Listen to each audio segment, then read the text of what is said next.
تو یہ بات ذہن میں رہے، ایک سرمایہ ایک میشا کام گزرا ہے، کینز اس بات کو بیان کرتا ہے کہ سرمایہ کی ایک خاص استعداد ہوتی ہے نفع پیدا کرنے کی.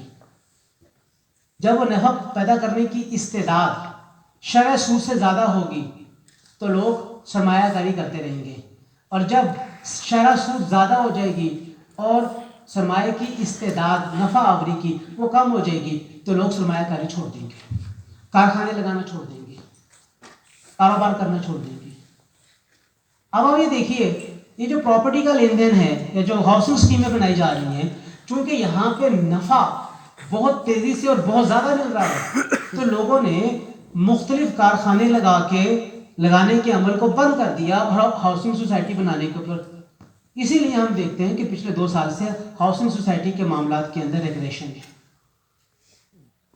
اور ایک اور بات بھی تھی کہ یہ جو ہاؤسنگ سوسائٹیاں ہیں یہ بلیک منی کو محفوظ کرنے کا ایک بڑا اہم ذریعہ ہے. تو حکومت نے مختلف ہتھ کنڈوں کے ذریعے مجبور کر دیا ہے ان سوسائٹیوں کو کہ وہ اپنے تمام ممبران کی پلاٹوں کے بارے میں انفارمیشن FBR کو دینے کے پابند ہیں تاکہ ان سے بھی ہم ٹیکس اکٹھا کر سکیں. اس اعتبار سے بھی لوگوں نے ہاؤسنگ سوسائٹیوں میں سے اپنا چھپا ہوا کالا دھن نکال لیا. تو سرمایہ کاری اور شرع سود، سرمایہ کاری سے حاصل ہونے والا نفع جب زیادہ ہوگا تو لوگ کارخانے لگائیں گے، پروڈکشن یونٹ لگائیں گے، اور جب سرمایہ کاری سے حاصل ہونے والا نفع کا ایک اوسط شرع سود سے کم آ جائے گا تو لوگ پروڈکشن یونٹ لگانا بند کر دیں گے اور وہ سرمایہ کاری کرنے کی بجائے شرع سود لینے کے لیے اپنے پیسے کنونشنل سسٹم کے اندر بینکوں میں رکھوا دیں گے. ہم یہ بھی دیکھتے ہیں. تو یہ بہت ایک گہری اسٹڈی ہے معیشت کے حوالے سے بینکنگ سسٹم کی، اور بینکنگ سسٹم کا اور کنونشنل بینکنگ سسٹم کا اور اسلامک بینکنگ سسٹم کا آپس میں تقابل.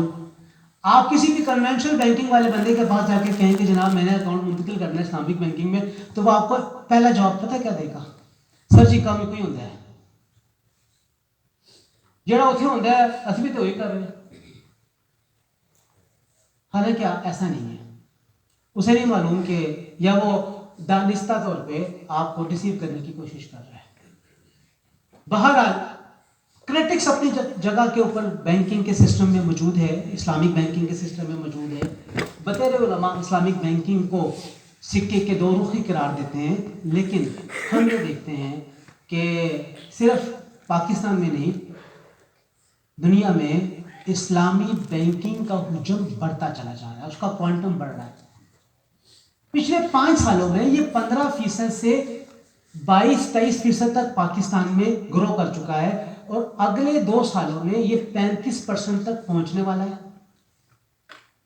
5 اسلامی بینکوں کی ہزاروں برانچیں پورے پاکستان میں آپریٹ ہو رہی ہیں، جس میں فیصل اسلامک بینک کی 700 برانچیں ہیں. میزان اسلامک بینک کی برانچوں کی تعداد 1000 پلس ہونے والی ہے، اور یہ اپنی پرسنٹیج کے مقابلے میں زیادہ کھاتے رکھ رہے ہیں. جو ٹوٹل کھاتے ہیں یا ٹوٹل اماؤنٹ بنتی ہے بینک کی سیونگز کی، بینک اسلامی بینکوں کی مقدار اگر 25% ہے یا 22% ہے تو ان کے کھاتے 22% نہیں ہے، یہ 30% سے زیادہ ان کے پاس کھاتے موجود ہیں.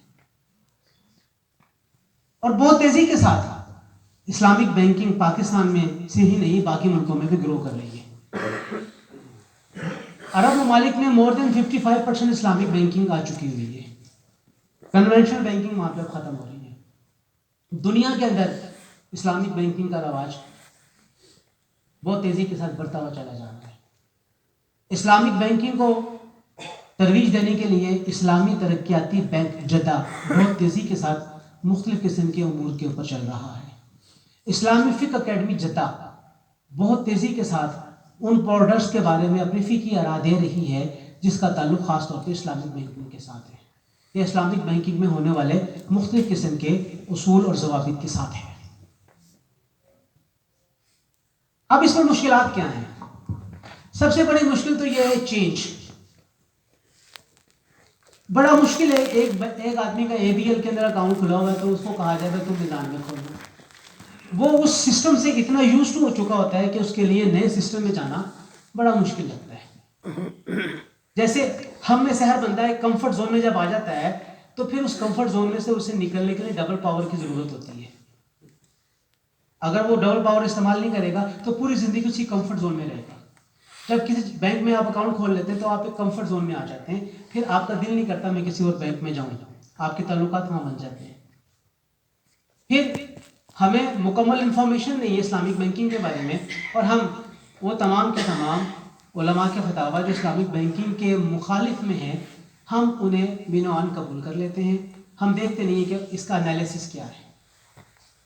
اگر مفتی تقی عثمانی یا مفتی منیب الرحمان یا مفتی صابر شاہ یا ڈاکٹر نور احمد شطار اور ان جیسے ڈاکٹر اعجاز سمدانی وغیرہ ان کے اوپر زبیر اشرف عثمانی کام کر رہے ہیں تو کچھ نہ کچھ بات تو ہے جس کے اوپر یہ کام کر رہے ہیں۔ پھر کہا جاتا ہے کہ کنونشنل بینکنگ کے اندر جرمانہ ہوتا ہے تو یہاں پہ صدقہ ہے، تو جرمانہ اور صدقہ یہ دونوں ایک ہی چیزیں ہیں، صرف نام کا فرق ہے۔ ذہن میں رکھیے گا کہ جرمانہ اور صدقہ نام کا فرق نہیں ہے۔ اور دوسری بات یہ بھی ذہن میں رکھیے گا کہ تلفیق کا اصول اسلامک بینکنگ میں بہت زیادہ لے لیا گیا ہے، اور ہم سب جانتے ہیں کہ دنیا گلوبل ولیج بن چکی ہے، تو اس بننے کے نتیجے میں خاص طور پر وہ ممالک جہاں پہ مسلم اقلیت کے اندر ہیں وہاں پہ ایک نئی فقہ مارد وجود میں آ رہی ہے جسے ہم کہتے ہیں میٹروپولیٹن فقہ، یا غیر اسلامی ممالک میں رہنے والے مسلمانوں کے لیے قابل عمل، لاحق عمل اور صورتوں والی فقہ۔ اور وہاں پہ آ کے جب علماء مختلف اسلامک سینٹروں کی ٹیبل پہ بیٹھتے ہیں تو وہاں پہ پھر وہ ایک مسئلے کے حل کے لیے اپنے مذہب سے دلیل لے کر آتے ہیں، جزی لے کر آتے ہیں، اور جو ان کے مسئلے کو حل کر دیں اسی جزی کو وہ اپنا دین ایمان بنا لیتے ہیں اور وہاں پہ تلفیق کا اصول استعمال کرتے ہیں۔ تو تلفیق کا بنیادی اصول استعمال کرتے ہوئے جو صدقے والی آپشن ہے اس کو اڈاپٹ کیا گیا ہے، اور یہ جو اڈاپشن ہے بنیادی طور پہ حنبلی مذہب کے اندر جبری صدقے کا ایک جزی ہے، اسی جبری صدقے کی جزی کو یہاں پہ لاگو کیا گیا۔ مشکلات میں پھر یہ بھی مشکل ہے کہ جو ہمارے سیاستدان ہیں وہ جو کام 1 سال میں ہو سکتا ہے اسے 5 سال میں کرنے کا کہہ دیتے ہیں، جب ان کی حکومت ختم ہونے میں 6 مہینے رہ جاتے تھے کہتے ہیں 5 سال میں ہو جائے گی انشاءاللہ تعالیٰ، گویا اس امید پہ ہوتے ہیں کہ اگلے 4.5 سال بھی حکومت ہونے کی باقی رہے گی، جو پاکستانی نظام کے اندر تو ہمیں کبھی نظر نہیں آئی ہے، سیاسی نظام کے اندر۔ اب آپ دیکھ لیجئے کہ پچھلی والی حکومت میں اسحاق ڈار صاحب نے اس بات کا دیا گیا تھا کہ ہم 5 سال میں اس کو مکمل کر لیں گے، حالانکہ ان کی سال حکومت باقی تھی، کمیٹی بھی بنا دی گئی، اور یہی سلیمان اکرم راجہ جو آج ان کے مخالف کھڑے ہیں یہ ان کے قانونی وکیل تھے اسلامک بینکنگ کے نظام کو پروموٹ کرنے کے لیے یا نہ کرنے کے لیے، یا اس کے حوالے سے معاملات کو آگے لے کر چلنے کے لیے، جو آج ان کے مخالف ہوتے ہیں۔ مشکلات میں یہ بڑی مشکل آتی ہے ہمارے سامنے کہ ہمیں اسلامک بینک میں جب کام کرتے ہیں تو کہتے ہیں یہاں پہ نفع کم ہے، کنونشنل بینکنگ میں نفع زیادہ ہے، اسلامک بینکنگ میں نفع کم ہے۔ تو نفع کم ہونے کی وجہ سے بھی ہم 2-4% کی خاطر اپنی رقوم اسلامی بینکنگ کی طرف نہیں لے کر جاتے۔ اچھا، پھر ہمیں اسلامی بینکنگ میں جو کام کرنے والے لوگ ہیں ان کا جو رویہ بیہیویئر ہے یا جو ان کا بینک کا ایٹماسفیئر ہے وہ کنونشن سے زیادہ فرق نہیں پاتے۔ ہمارا تصور یہ ہے کہ جو اسلامک بینکنگ میں کام کرنے والے ہیں وہ سارے کے سارے پوری کی پوری داڑھی کے حامل ہوں گے، اور وہاں پہ جو خواتین کام کر رہی ہوں گی مکمل عبایا کے اندر ہوں گی اور چرچ پایا ہوا شعبہ علوم اسلامیہ بیٹھا ہونا چاہیے۔